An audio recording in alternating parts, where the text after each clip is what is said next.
أعوذ بالله من الشيطان الرجيم. بسم الله الرحمن الرحيم. الحمد لله الذي كان موجودا قبل حدوث الأشياء ويبقى بعد فناء الأشياء. تفرد بالأولية والقدم وسمى كل شيء ما آداه بالفناء والعدم، كما قال عز شأنه: كل شيء هالك إلا وجهه وكل نفس ذائقة الموت، وقال: كل من عليها فان ويبقى وجه ربك ذو الجلال والإكرام. سبحان من لا يخفى عليه اختلاف النيات ولا يعزب عنه معاصي العباد في الخلوات. سبحان الله الذي منه خلقه العباد وإليه المعاد. فمن يعمل مثقال ذرة خيرا يرى ومن يعمل مثقال ذرة شرا يرى. نشهد أن لا إله إلا هو الملك الذي لا ينازع في ملكه ولا يضاد في حكمه، يعذب من يشاء بما يشاء كيف يشاء ويرحم من يشاء بما يشاء كيف يشاء. تعذيبه المسيء عدل وعفو تفضل. ونشهد أن محمدا سيد المرسلين وخير المبشرين والمنذرين، صلى الله عليه وآله الهداة المهديين. من ركب سفينتهم نجا واهتدى ومن تخلف عنها ذل فغرق وهوى. أوصيكم عباد الله بالاعتصام بالتقوى، فإنه حبل متين وعروة الوثقى. قال الله سبحانه وتعالى في كتابه المجيد وفرقان الحميد: أعوذ بالله من الشيطان الرجيم. والمؤمنون والمؤمنات بعضهم أولياء بعض يأمرون بالمعروف وينهون عن المنكر ويقيمون الصلاة ويؤتون الزكاة ويطيعون الله ورسوله، أولئك سيرحمهم الله، إن الله عزيز حكيم. آمنا بالله وصدق الله العلي العظيم. Assalamu alaikum wa rahmatullahi wa barakatuh. Our discussion has been on this ayah of the Quran of Surah At-Tawbah, the 9th Surah, the 71st verse, in which Allah has given us the social order of a Muslim community, the identity of a Muslim community with 5 principles. And Allah says, as for the believing men and the believing women, they are the guardians of each other. They enjoin good and forbid evil, and keep up prayer and pay the poor rate, and obey Allah and His Messenger. As for these, Allah will show mercy to them. Surely Allah is mighty and wise. We have been discussing this for the last 2 months, which has been the period of Azab. And in light with the AZADARI of Sayyidul Shuhada Abu Abdullah al-Husayn salawatullahi wassalamu alayk. And that this AZADARI is not only a binding factor for a community, but it is also an identity of the Muslim community. And based on the Wasiyat of Abu Abdullah al-Husayn, when he wrote his Wasiyat to Muhammad Hanafiya, his brother, and he told him that I am not rising for any form of adventure, nor any show of pride and arrogance, nor for creating any mischief, and nor for oppressing anyone. But I have only reason, my only reason for rising up is for the seeking of reformation of the community of my grandfather, and my intentions are solely to establish Amr-Bil Ma'ruf and Nahi Anil-Munkar by following the same path, the path of my grandfather Rasulillah and my father Amir al-Mu'mineen Ali ibn Abi Talib salawatullahi wassalamu alayhim. So therefore, we were discussing and have been discussing until now that we are coming to almost the conclusion of this season of Azab, in which we have made it amply clear that our Azadari has to be in line and in sync with the principles for which Abu Abdullah al-Husayn stood. And therefore our azadari cannot be and needs to be by the purpose and the mission of Abu Abdullah. We cannot be any different.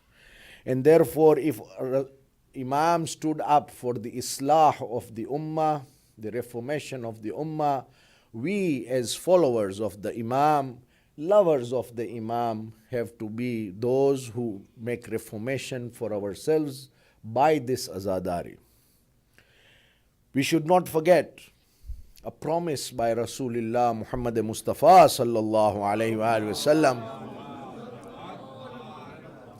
when he says, Innal Husayn misbahul huda wa safinatun najat. Surely Husayn is the lamp of guidance and the ark of salvation. To be able to understand this in its correct context, our sixth Imam, Imam Ja'far as-Sadiq salawatullahi wa salamu alayh, tells us, Kulluna sufunun najah, walakin safinatu jaddil Husayn awsa'a wa atra'a. That each one of us, that is the Imams, are an ark of salvation. Each one is an ark of salvation. However, he says, the ark of salvation of my grandfather Husayn is the most vast and the most fast. So it is this road that we go to, and like we discussed last time, that by going to the ark of salvation of Abu Abdullah, we reach Hasan Mujtaba, we reach Ali Murtada, and finally we reach Rasulillah, which takes us on the path towards Allah subhanahu wa ta'ala. Sallu ala Muhammad wa ali Muhammad. So therefore, we must understand one very important aspect, that azadari is an opportunity for us. It is an opportunity that we need to realize that the rank of Abu Abdullah is very high because of his supreme sacrifice. But when we do the azadari and the ceremonies that we perform for azah of Abu Abdullah are also basically lamps of guidance towards his mission. It is a symbolic way of understanding the deen of Husayn. And it is not the deen of Husayn. Husayn was the protector of the deen of Rasulillah. Therefore, the deen of Husayn is the same as the deen of Ali and the same as the deen of Rasulillah. And this is when we need to sit down. When we sit down and discuss Karbala, when we read about Karbala, when we listen about Karbala, when we do anything that is to do with Karbala, it becomes an opportunity for us to reflect where I as an individual stand with the principles of Karbala and the principles of Abu Abdullah. Azadari, like we said earlier, is not a slogan. It is not only shedding tears and wailing and doing matam. Yes, these are all important in its own place and have a significant value in our lives and for our akhirah. But it is not the be-all and end-all of the whole process. Rather, these are all means. Our azadari, all that we do in azadari with Karbala and about Sayyidul Shuhada and remembering him and his family and companions are all means so that we soften our hearts to be able to imbibe the message and the values of the Ahlul-bayt alayhimus salam. It is these values that we need to upkeep, and not that when the season of azadari ends and so does our values end.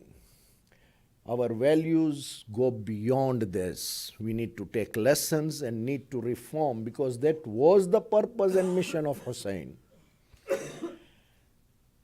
When we look at Mah Mubarak Ramadan, we see that we become quite pious, try and be with the tenets of deen.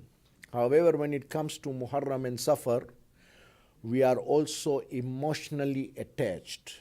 And that emotion is one that brings us and softens us to be able to take home and keep up with the values of the Ahlul-bayt alayhimus salam. Azadari is not only a process of grieving. Azadari is also a protest. When we cry for Hussein, when we raise our hand for Matam and say, Ya Hussein, it is a protest that we do. To what? It is a process that we are protesting against any form of dhulm and injustice done to him and his family.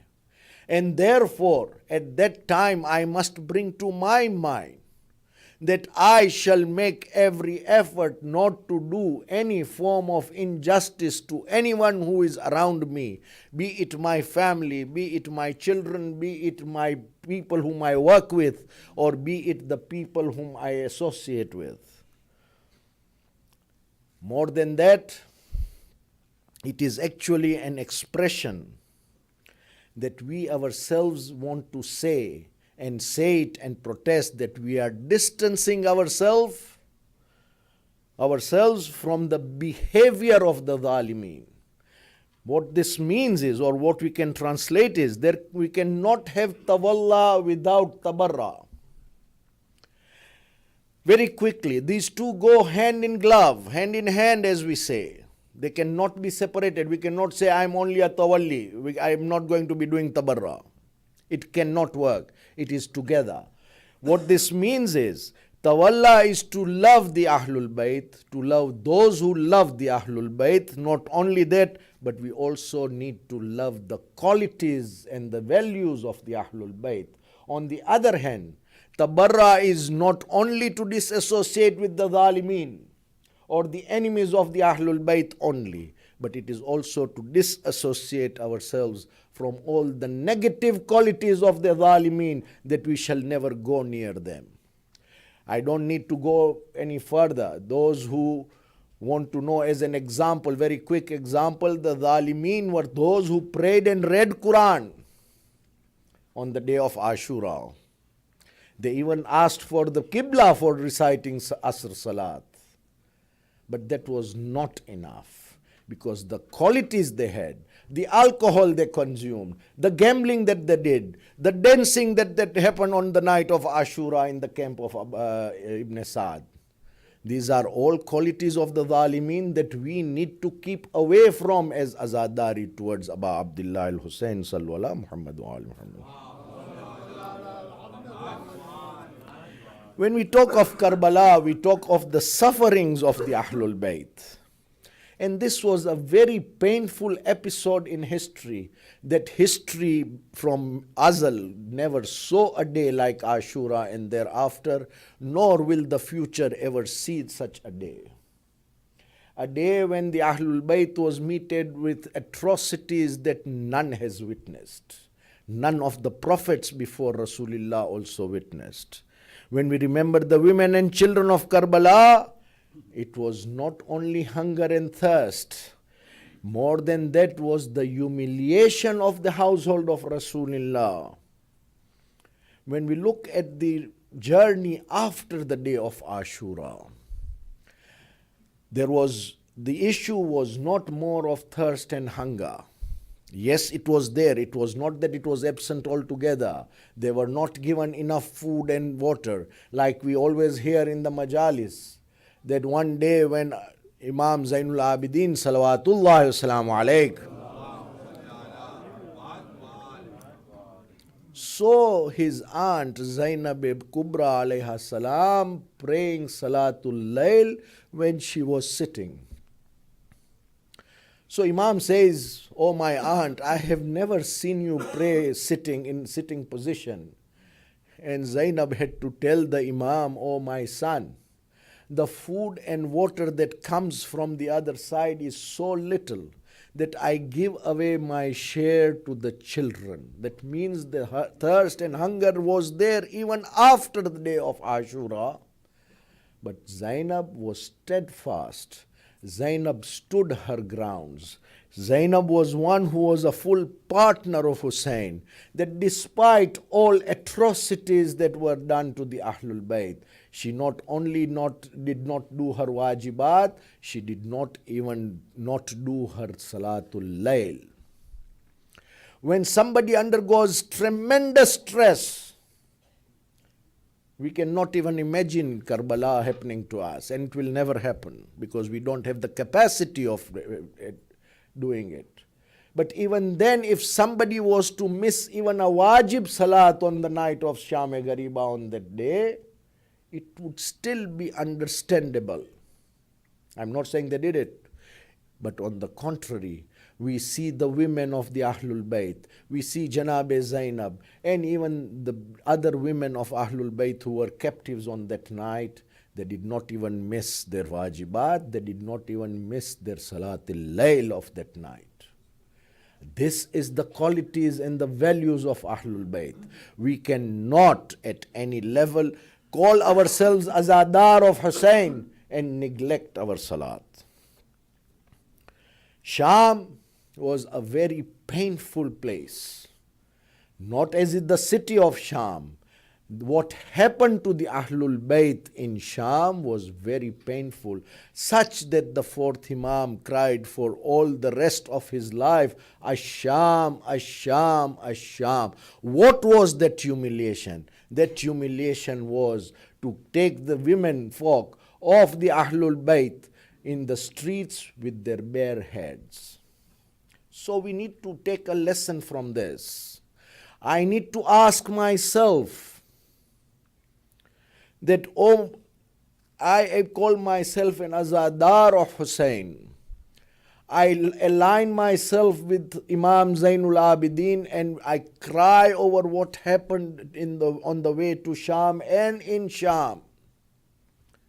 Do I stand by his values? Or do I let my own daughters and mothers and sisters and wives to go out in the malls bareheaded? And that is when I ask myself, am I soothing the Imam and giving him condolence, or am I making my Imam and that Imam, the fourth Imam, cry even more on what I do as an Azadar of Husayn?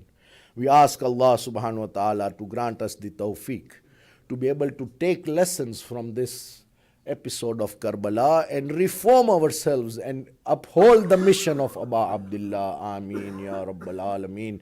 Bismillah ar-Rahman ar-Rahim. Qul huwallahu ahad, Allahu samad, lam yalid wa lam yulad wa lam yakul lahu kufuwan ahad.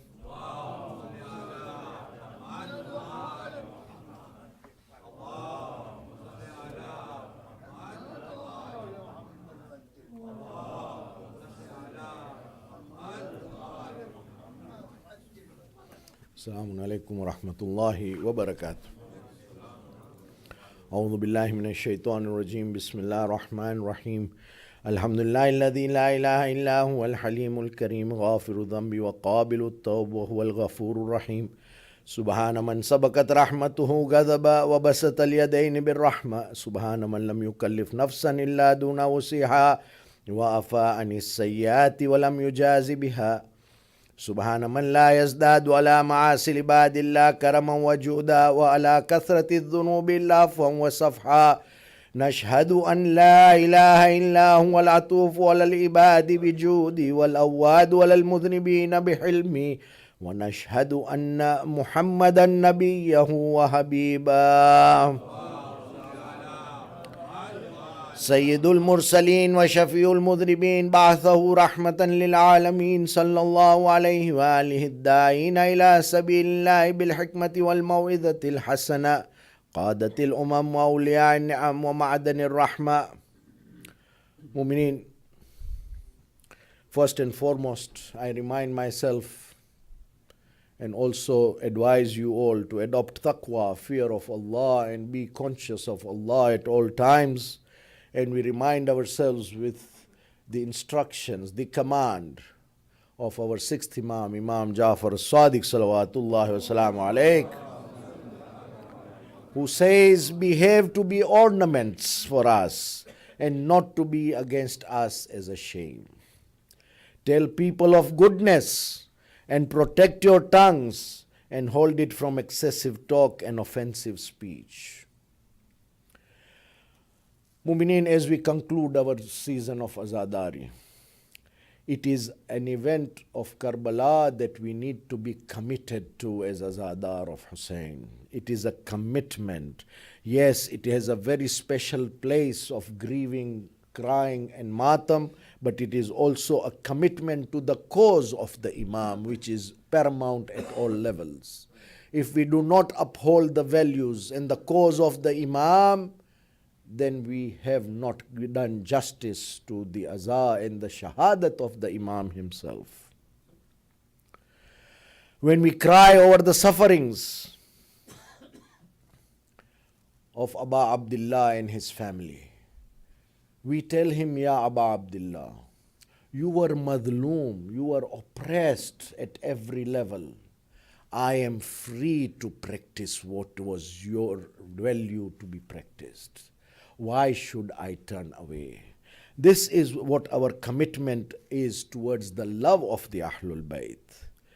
We need to commemorate Karbala with all the zeal, but at the same time, we need to live the values of Karbala at every time of our lives, whether it is these 2 months of commemorations or whether it is beyond for the rest of the year. The sacrifices of Abu Abdullah and his women folk and his children and the family and the companions are uncomparable. But we need to understand, what am I crying for today? What am I crying for? Is it only that Imam was oppressed, or what happened to him was so much that it makes me cry? Or is it that because his values are so paramount that even I need to soften myself, remove my ego, remove my arrogance, learn from the event of Karbala and practice it? Our actions, as we all know, are informed to the Imam of our time. And therefore, whenever I do anything which is good, the Imam is happy with us. But whenever I do something which is wrong, which does not jive with the values of the Ahlul-bayt, it makes my Imam cry in the same way that Imam Zainul Abidin alayhi salam cried. So I have to be conscious about this, that do I stand by the values of the Ahlul-bayt? To our young man, Azadari means realization of what we do in our lives and compare our actions to the values for which the Imam stood.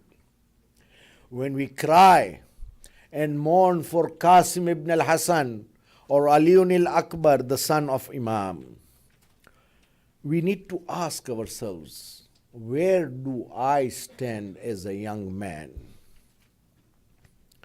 Am I doing enough to enhance the values in my life and my family's life based on what Qasim and Aliun al-Akbar stood for? Mu'mineen, we can never be like Qasim ibn al-Hasan or Aliun al-Akbar. But we can at least make an effort to follow the path on which they were.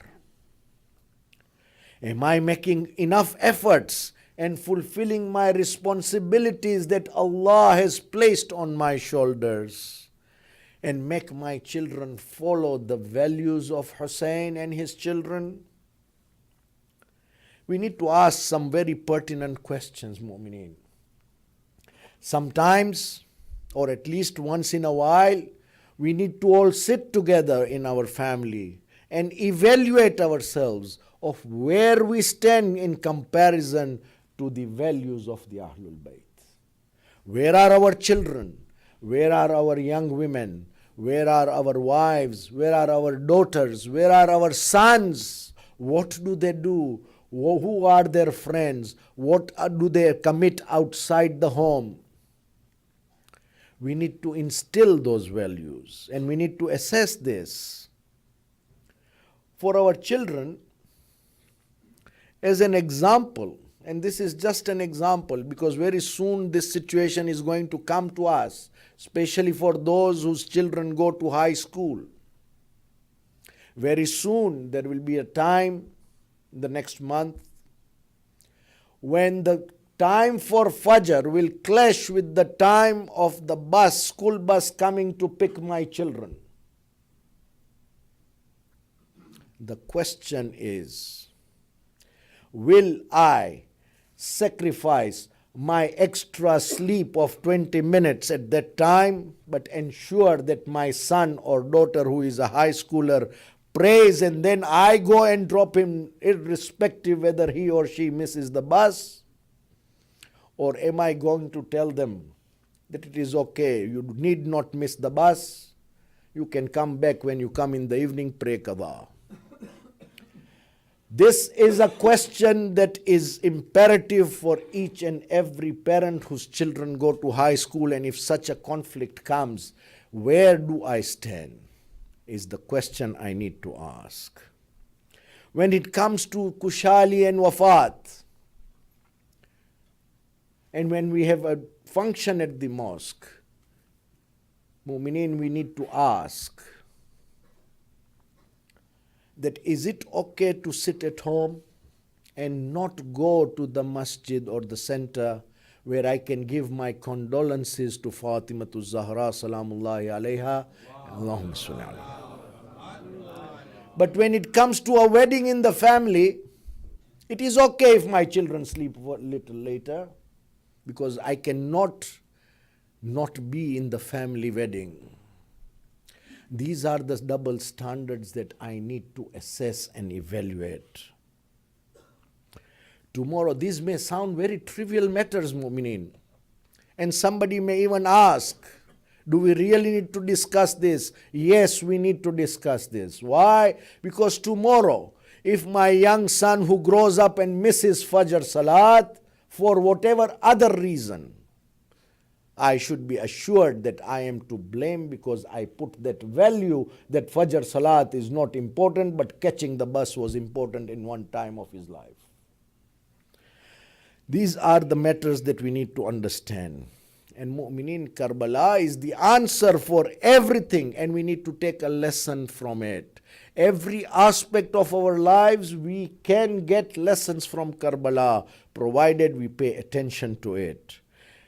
Whether it is Ali Asgar to Muslim ibn Awsaja, or whether it is Janab Sakina to Zainab Kubra, we have an example of every age group in Karbala and what each one of us needs to do. When we cry by the mention of that Aliun Akbar gave the Fajr Azan on the day of Ashura, how can we encourage our children missing Salat of Fajr? No, he is not young. Once he is 7, you must make sure that your child gets up for Fajr Salat, whatever the time, does his Fajr Salat, and if there is no time to sleep, then he gets ready and goes for his school and whatever else he needs to do. Our Azadari needs to be synchronized with the principles and values of Abu Abdullah al-Husayn. Let us instill real tawalla and real tabarra in ourselves and in our children and our families. Our love for Imam Husayn alayhi salam should accompany with the qualities and principles that they stood for. Our tabarra of the opponents of Ahlul-bayt and the Zalimeen should accompany with distancing ourselves from all that they did. If they went into places that we should not go, let us disassociate from every negative quality and behavior of the Zalimeen.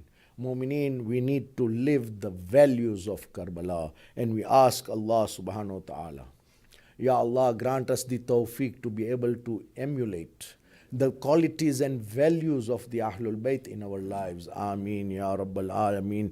Bismillah ar-Rahman ar-Rahim. Inna Allaha wa malaikatahu yusalluna ala nabi. Ya ayyuhalladhina amanu sallu alayhi wa sallimu taslima. اللهم صل على سيد المرسلين وشفيع المذنبين نبينا محمد صلى الله عليه وآله وعلى إمام المسلمين وقائد الجر المحجلين أمير المؤمنين علي بن أبي طالب وعلى سيدة نساء العالمين وبذة خاتم النبيين سيدتنا فاطمة بنت رسول الله وعلى السبط الرحمة وإمامي الهدى الحسن والحسين سيد شباب أهل الجنة وصلي على أئمة المسلمين علي بن الحسين ومحمد بن علي وجعفر بن محمد وموسى بن جعفر وعلي بن موسى ومحمد بن علي وعلي بن محمد والحسن بن علي عليهم الصلاة والسلام. اللهم صل على مولانا صاحب الزمان ما هي آثار البدع والطغيان هادي بابن الشرك والنفاق حاسدي فروع البغي والشقاق صلوات الله والسلام عليه وعلى آبائه الكرام ما اتصلت الليالي والأيام. اللهم عجل فرجه وسهل مخرجه وخل نادرنا بنظرة منا إليه واجعلنا من المستشهدين بين يديه وتفضل على أمرائنا المؤمنين بمزيد التوفيقات وازدياد الإقبال وألو الدرجات. اللهم افعل بنا ما أنت أهل ولا تفعل بنا ما نحن أهل بجاه محمد وآله المعصومين صلوات الله عليهم أجمعين. بسم الله الرحمن الرحيم. والعصر إن الإنسان لفي خسر إلا الذين آمنوا وعملوا الصالحات وتواصوا بالحق وتواصوا بالصبر.